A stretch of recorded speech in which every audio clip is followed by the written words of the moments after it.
the last one obviously is not so of a configuration issue, but it's more like a team issue. So if you have just one person who's responsible for all your CI/CD pipelines, and that person leaves the team, leaves the company, you lose that knowledge. So you really need to make sure that there is some kind of base level experience and knowledge with your kind of CI/CD processes. Welcome to the DevSec for Scale podcast, the show that makes security a first-class citizen for growing companies. My name is Jeremy Hest, Head of Developer Relations at Achilles, the secrets management SaaS platform. This interview podcast brings security experts and practitioners together to offer practical and actionable ways for small and growing companies to implement security best practices using shift-left principles without interrupting developer life cycles. Welcome back, everyone, to the DevSec for Scale podcast. With me today is a great guest, Zan Markan. Zan is the senior developer advocate, or one of the senior developer advocates, I would probably say, at CircleCI, because CircleCI probably has quite a few dev advocates. And it's great to have another dev advocate on the show. Zan, thanks for being here. Hi, Jeremy. Yeah, thanks for having me. It's great to be here. Yeah, Circle, of course, is a pretty well-known company, so we don't really need much introduction, I think, about the company, but we're still going to ask about that a little bit. So before we get into a little bit more about you, what you do on a regular basis, let's get right into it. What would you say is sort of like the way a CI/CD pipeline would look and run at an early stage company? Okay, yeah, awesome question. So let's say we're talking about some kind of microservice that we're trying to build and deploy in our team. So yeah, the first steps would be to validate our code is correct. So you push some code to, let's say, a repository on GitHub, for example, and that obviously kicks off a pipeline. So yeah, we're running first a number of various tests. So like all the unit tests, maybe slightly bigger unit tests, like maybe integrate with some kind of other external dependencies. At the same time, obviously there's like various types of tests running at the same time. And also we're checking for code quality. We can do linting, we can do some kind of static code analysis. And at the same time, we could also do some kind of vulnerability and dependency vulnerability scanning, static code vulnerability scanning, etc. All at the same time in these kind of like parallel jobs within that pipeline. Once this has kind of satisfied us that our code is actually secure and does what we want it to do, it hasn't caused any regressions, we then go into building that actual image. For example, let's say we're building a Docker image that we're going to be deploying, and then taking that image and putting it somewhere where it can actually be deployed in some infrastructure. We might have to do some kind of provisioning as well. So kind of provision, let's say first stage would be our development environment, provision, deploy that image. We might have some kind of manual validation step where you kind of manually say, hey, I'm going to promote this onwards now into, let's say, staging and then production environment, ultimately where it gets to our users can get to it, to say the least. And yeah, this is like one example pipeline. If this sounds highly automated, it's because it is. And I actually find that despite companies being early stage and smaller, it actually means that they need to automate a lot more because they need to be competing with a lot larger organization with a lot more resources. So through automation, they can move faster, they can deploy faster, they can get new features out, new products out faster with fewer people. And yeah, that's a early stage pipeline for you. Great. Yeah. It almost seems like sometimes it has to be a little bit more complex in certain ways when you're talking about a company that is, starting from nothing versus the big guys who are, already out there and have, all their stuff established for a long time and really ironed out, many of the issues. So you have to probably build your pipeline sort of ready for growth also, right? As you're growing, it's going to change, it's going to evolve. But if you make sure you have those basic issues in terms of the right tools and the right security for them, then you really probably set yourself up for success. Yeah, absolutely. And yeah, that's the thing. Like early stage companies, they don't start with like kind of monolithic approach. They start cloud native. They go on and provision their cloud infrastructure. They usually start with kind of microservice-ish architecture. So a lot of that requires a lot more orchestration, a lot more automation, if you want to kind of handle it well. So that's the whole approach that they usually take. They just kind of skip all the decades of legacy engineering, if you will. And they get to move faster, but that also probably comes with some security risks that have to be dealt with on top of that, because they haven't necessarily filled out all the security requirements early on, whereas the more established companies have kind of already dealt with. And we'll get into some of that as well, I'm sure. So now that we covered that question, Zan, why don't you go ahead and tell us a little bit about yourself and what you're doing on a daily basis?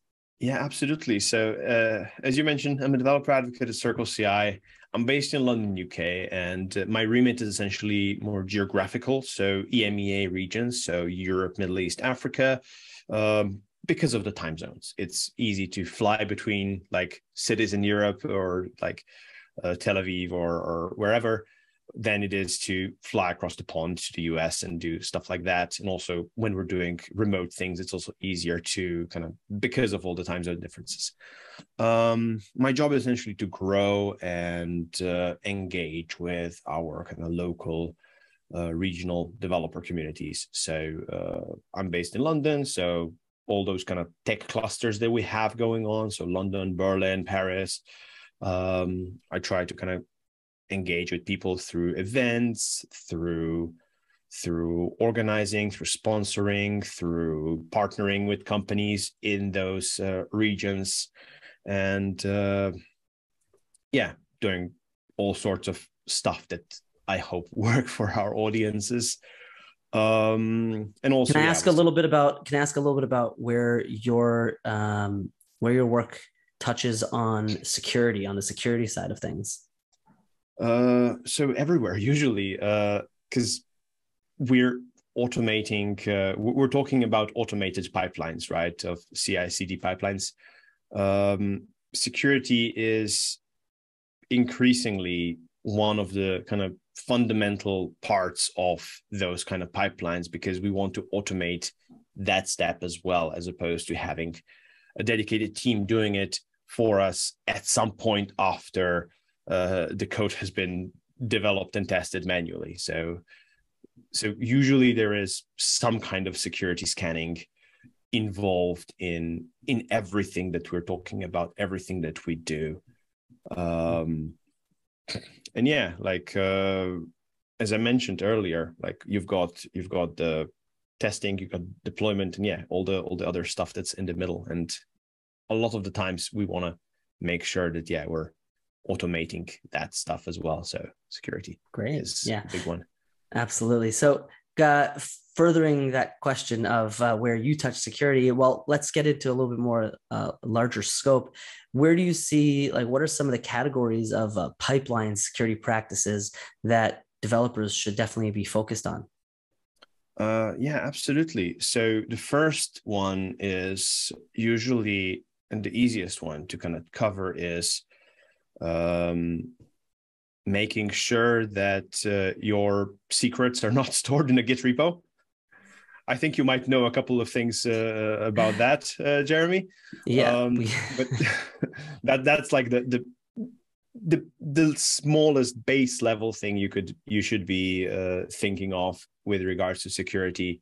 Once we've kind of got all our secrets stored somewhere else and then kind of injected as part of our kind of automated pipeline, then we can also talk about dependency vulnerability scanning, because a lot of the code that we write, a lot of the software we build, depends on a lot more of like open source, publicly available software packages, which in turn depend on more and more and more kind of open source software packages. So There are tools out there, for example, Sneak or SonarQube, that allow us to automatically scan our kind of dependency definitions. So, for example, if you've got like a Node.js application, you have your package.json, where you declare your dependencies.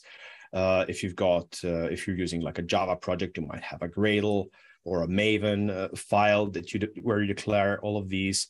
And these automated tools basically go through all your kind of dependency hierarchy and check against their kind of big databases of known vulnerabilities. So let's say I'm directly depending on one particular version of, let's say, a networking library.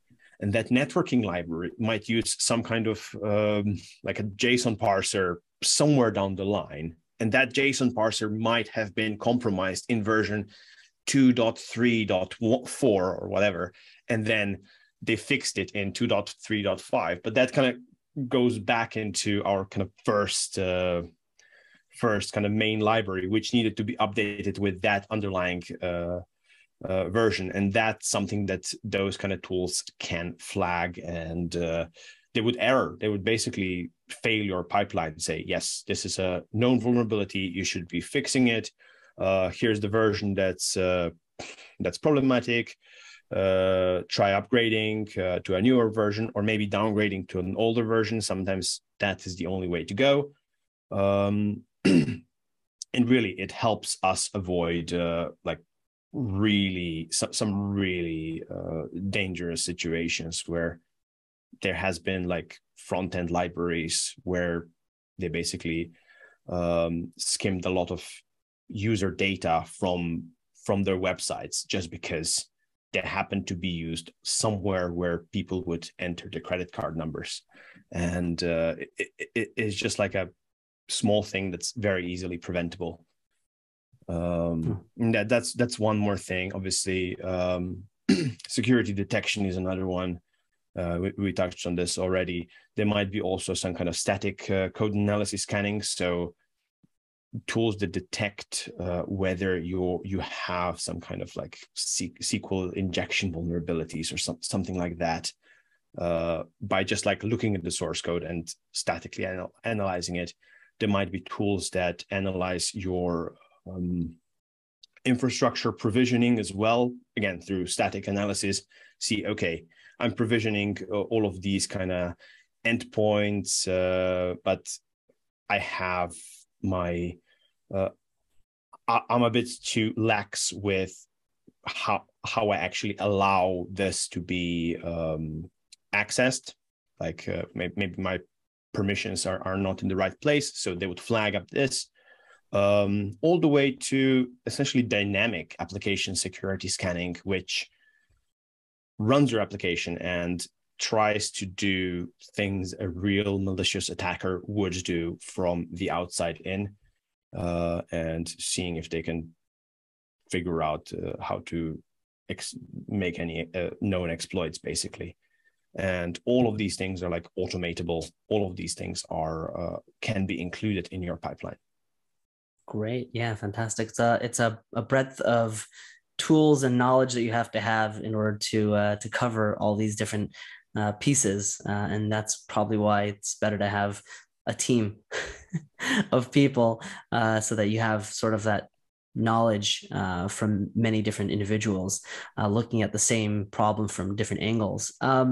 So continue on, we were talking, part of what you were discussing was certain configuration files and things like that. So what do you see are some of the more common configuration specific issues that come up in DevOps pipelines? Yeah, absolutely. So first one that I think is the most common, it's quite general. It's not necessarily security related, but it could also be security related. Essentially not pinning all of the versions of various dependencies. Basically what this means is that we have some kind of like flexibility in which version of some kind of dependency is used. And this could be everything from the version of the let's say we're executing our jobs in a Docker container, if we don't specify exactly which version of that Docker image to use, then the pipeline run today might run differently from a pipeline from 2 months ago, even though it has the same configuration, just because that version has been updated. And that version could have slight change. I mean, there's bugs all the time kind of that are kind of introduced in software. So which gives you some kind of non-deterministic behavior. And they would break your pipelines even though you didn't expect them. They could be the same with actual kind of package dependencies that you have in your software. Just because like maybe my networking library has been updated since, and I haven't pinned the version. Again, a silly thing, you might forget about it. Like during development, we quite often keep them like as flexible, just so that we know when to update. We know that when we're developing, they're kind of at the latest, so that. But once we have to kind of get them into the actual pipelines, we need to kind of make sure that they're pinned. And yeah, the other one is like just letting secrets slip into the repository, and they don't necessarily need to be API keys. They don't necessarily need to be like kind of credentials to your AWS account, for example. It could be like a webhook URL that you're kind of leaking somewhere, and that's all something that's quite obviously dangerous. Someone can look at that code, and especially once it's on GitHub, it's compromised. It can be kind of, a laptop could be taken by someone, and just kind of they can access anything in there. So yeah, these are like couple of things that are most common issues. And the last one obviously is not so of a configuration issue, but it's more like a team issue. So if you have just one person who's responsible for all your CI/CD pipelines, and that person leaves the team, leaves the company, you lose that knowledge. So you really need to make sure that there is some kind of base level experience and knowledge with your kind of CI/CD processes. Ideally, everyone is able to contribute as equally to the pipeline. Let's be realistic here. Some kind of base level knowledge is good, but there's gonna be some people who are more into it than others. Yeah, this is why documentation is so important. I mean, not just for users, but internally for your teams as well. Definitely. So yeah. So moving on, talk a little bit about the code and dependency scanning and things like that. How should we go about doing those kinds of things? Specific tools or specific philosophies on how to do those? Yeah. Okay. So we want to decide what's acceptable for us. What's an acceptable level of security for us? Whether that's with our dependencies, because like all of the tools that we might be using for like let's say dependency scanning, they have these huge databases of vulnerabilities, and they're not all vulnerabilities are created equal, right? Some are like low risk, some are medium risk, some are high, or some are even critical. So we need to decide, okay, let's say we can take the low risk vulnerabilities, we're okay with them, whatever we're deploying is not that high kind of critical scenario. So, but we want to catch anything medium from medium onwards, basically. So that's the first thing. Just define what's acceptable for us, and then pick a few tools, evaluate a few tools. Sometimes there is another team that's already using a certain tool. So there's already knowledge, there's already an account with them. So it might be sensible to just use the same thing that they're using and implement it and see if it works for you, essentially. And that's like, it's with everything that we might be doing. So from like dependency scanning to static code scanning to container image scanning. I forgot to mention this one earlier. So we're building containers, container images all the time, and they obviously come with their own sets of vulnerabilities. So it's also possible to scan those containers themselves as well to see, yes, my Linux version that's in there has some kind of vulnerability somewhere in the tool chain, and it's scary how many issues they usually raise when you're kind of running them. So you really need to be upfront with, yes, these are the kind of criteria that we're kind of fine with, and these are the ones that we're not fine with. And yeah. It hit me at the beginning when you were talking about sort of the acceptable amount of risk we might be able to take. Let's maybe deal with medium to high to critical vulnerabilities, but at the same time, you always think, well, what does that mean, acceptable risk? Like, where do we make these decisions on? It should be zero risk, right? We should always strive and try to get to full. There's never zero risk. But there's never zero risk. So then the next question is, well, what do you take as acceptable risk? Like, where do you draw that line? I think that every CISO would probably answer that question just a little bit differently based on their organization and the nature of the data that they're dealing with. But it's always an interesting thing to hear whenever you're talking to any security minded individuals about, we have to deal with these risks, but there are certain things where we can kind of overlook them for now. Yeah, absolutely. And obviously, like, every application is different. Every company is different. Like, some companies work in regulated industries. They need to have everything created, everything run on-prem with like very high strict standards. But some of them are essentially using a pipeline to build their personal blog. And I'm not too fussed if I have like a couple of critical vulnerabilities in my kind of Jenkins, Jekyll, sure, tool, basically. So absolutely, yeah, it's different levels for sure. Exactly, yeah. And as I was speaking with one of our cyber experts and Dr. Chase Cunningham, and he said, the compliance and all that for companies, that's just a piece of paper. It's just some things you have to check off the list. But no attacker ever said, oh, this company is SOC 2 compliant, or this company is ISO. I'm not going to attack them, right? Yeah, absolutely. So it's just like it reduces the amount of like risk, or like you frame the amount of risk you're happy with, or like you find acceptable, and go with that, because obviously your customers will also have the same questions to ask of themselves, and that's where these kind of checklists come handy, I suppose. Sure, absolutely.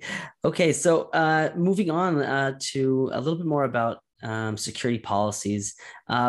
What sort of security policy enforcement should we be focusing on and have in our pipelines? Absolutely. So in CircleCI, we have this thing called manual approval jobs. So that's like a very easy thing to implement, which is kind of like take your highly automated pipeline and still have some kind of manual approval. And this can be like a nice pause between your team building everything, deploying to like a development or staging environment, and also deploying to prod. So you just go through a couple of checklists, and then someone needs to go in and say, yes, I'm happy with this going to prod.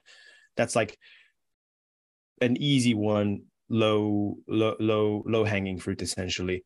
You can also go a little bit further with that and just kind of add some kind of role-based access control. Say, only the people in my only my lead engineers could kind of promote something to actual production, or maybe there might be an actual security team that needs to review this, and someone from that security team can actually go in and say, yes, I'm happy with this. I'm happy with all the reports from all the tools that have done our scans. Let's take this to prod. You can also go on the production side and lock access from anywhere apart from your CI/CD pipeline, for example. We have these things called IP ranges because we know what kind of infrastructure we're dealing with. We can guarantee you the ranges of IP addresses that we will be executing our jobs from. So you can actually say in AWS, if your deployment is not coming from one of those, just decline it, essentially, just error as an unauthorized. So that's another one that's like very possible. And lastly, depending on, again, what kind of security requirements you have, you could even run jobs in a hybrid manner. So let's say you want to run your build and deploy for production inside of your infrastructure. Well, it's still kind of orchestrated centrally. So that's also possible. So it's just like, depending on, again, what you need, what your organization is kind of happy with, you can take different steps to ensure that these requirements are met. Perfect.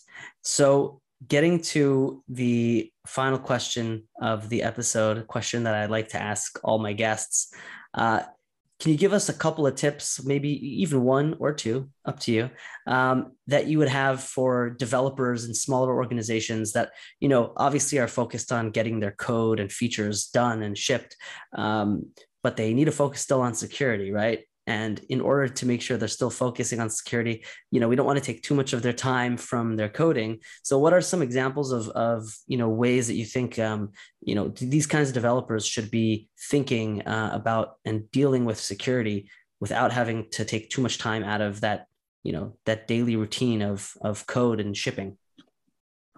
Yeah, I mean, just like integrate this as part of your automated pipeline. Like, have a sneak dependency scan, for example, as part of your pipeline, and that can then give you this kind of assurance that your code is somewhat secure, at least very early on, so that you're not bogged down with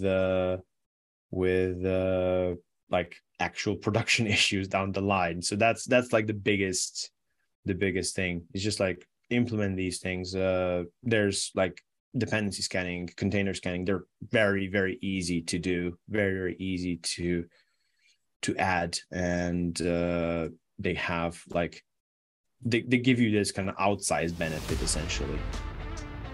Cool. So that really wraps up the show. Zan, thank you so much for your time.